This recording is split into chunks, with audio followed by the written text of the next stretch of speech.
Selamat datang di Dengerin Buku Channel yang akan mereview dan membacakan sekilas dari buku-buku inspiratif untuk nemenin kamu yang suka belajar bisa merefleksikan isi bukunya. Jadi buku-buku inspiratif itu nggak berlalu begitu aja. Kali ini kita akan belajar tentang alasan berikutnya mengapa saya seorang Kristen. John Stott melanjutkan pengajarannya dengan mengatakan karena ada rasa lapar di hati manusia yang tidak dapat dipuaskan oleh siapapun kecuali Kristus. Kalimat itu mengawali bab selanjutnya dari buku John Stott setelah belajar Yesus adalah kunci kemerdekaan. Pernyataan itu yang diyakini sama orang Kristen. Nah, kalau bahasa umumnya mungkin kita sering dengar, manusia itu butuh pegangan. Itulah kenapa ada agama dan mayoritas manusia pasti berpegang pada satu keyakinan atau apapun yang selanjutnya dia jadikan sebagai Tuhan.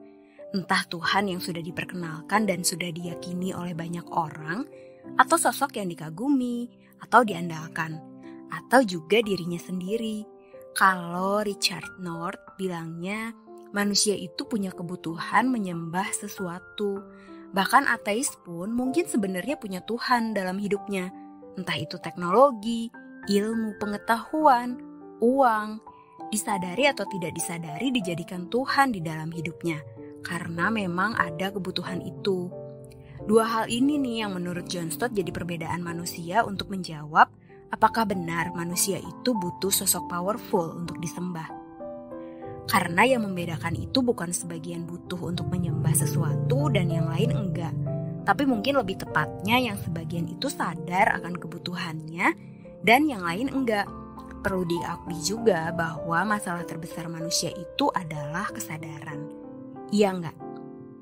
Nah, sehingga mungkin aja memang benar kalau manusia diciptakan dengan kebutuhan untuk menyembah Tuhan, tapi gak semua menyadari kebutuhan itu. Ya, mungkin itu jawaban kenapa banyak orang merasa hidupnya kosong, karena kebutuhan untuk menyembah Tuhan yang benar enggak terpenuhi.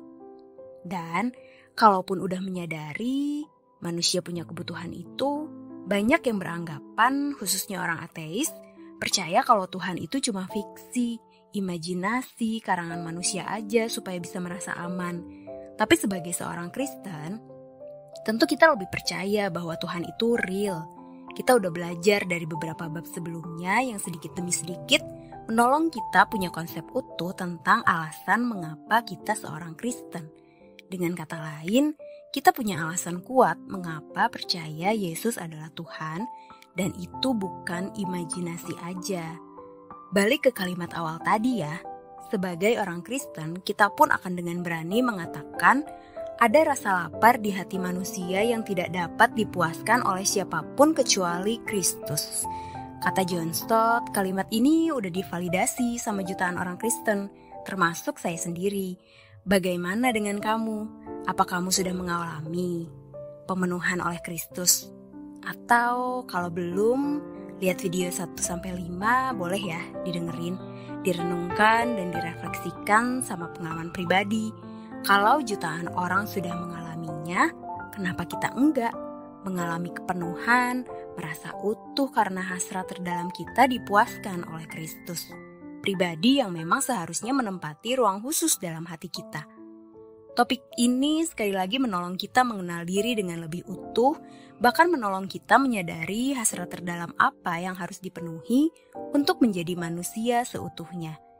Di bab ini kita akan belajar tentang manusia itu punya aspirasi apa aja sih yang paling dicari dan bisa memuaskan dirinya. John Stott menjelaskan ada 3. Pencarian transendensi, pencarian rasa berharga atau signifikansi, dan pencarian komunitas. Kalau di pembahasan sebelumnya kita belajar, sebelum kita menemukan diri sendiri, kita nggak akan bisa menemukan hal lainnya. Karena manusia seringkali mencari hal-hal yang ternyata tidak akan pernah memuaskan dirinya. Dan sekarang, topik menemukan diri sendiri yang kemarin kita belajar itu diperkuat dengan 3 poin yang disebutkan John Stott. Bisa mewakili aspirasi manusia selama hidup di dunia.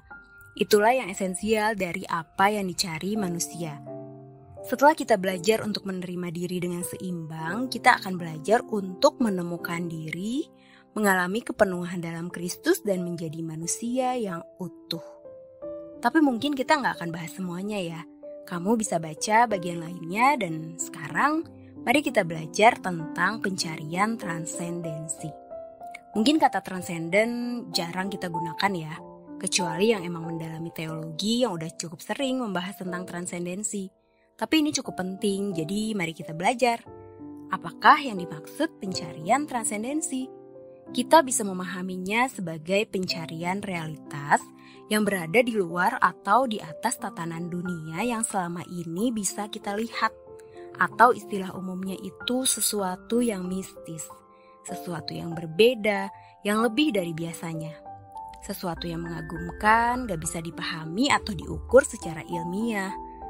Betulkah manusia pada dasarnya mencari transendensi? Kalau kita lihat fenomena orang-orang yang gak menemukan transendensi melalui keyakinannya, khususnya dari agama-agama timur, gak sedikit yang akhirnya lari ke obat-obatan yang bisa bikin melayang, dalam tanda kutip ya, atau mencarinya melalui musik, seni, bahkan seks.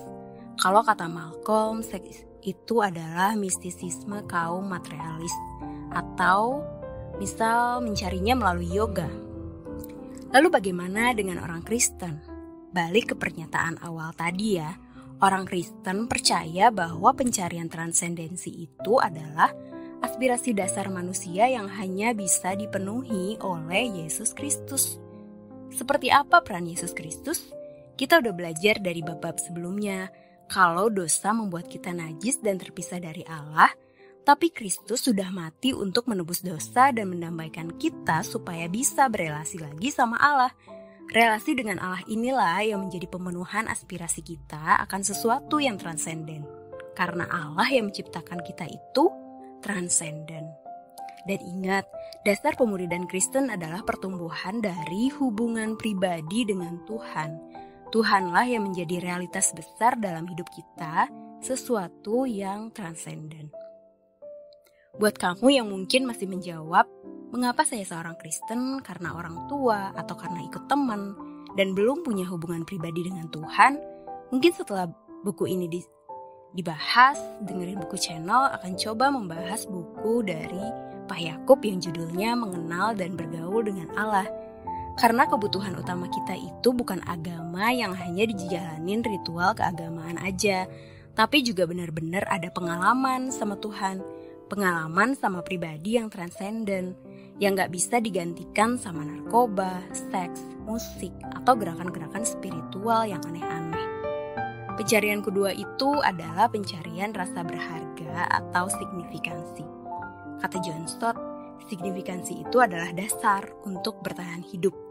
Kalau zaman sekarang banyak yang gak semangat hidup, biasanya dibarengi dengan perasaan gak bermakna, gak berharga. Akhirnya muncul pertanyaan, buat apa aku hidup? Dan kalau kita tahu jawaban buat apa aku hidup, itulah yang jadi dasar untuk tetap bertahan hidup. Karena tahu ada maksud dan tujuan keberadaan dirinya. Sedangkan buat yang gak tahu jawabannya, akan cenderung putus asa, bahkan yang lebih mengerikan sampai ada keinginan bunuh diri. Betapa pentingnya seseorang itu tahu makna dan tujuan hidupnya. Dan John Stott berani mengklaim bahwa Yesus bisa memenuhi aspirasi ini.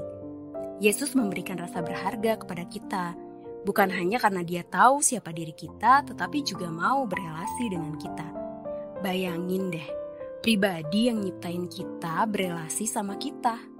Tentu bisa memberikan dampak buat kita lebih mengenal diri dan mengenal untuk apa kita hidup.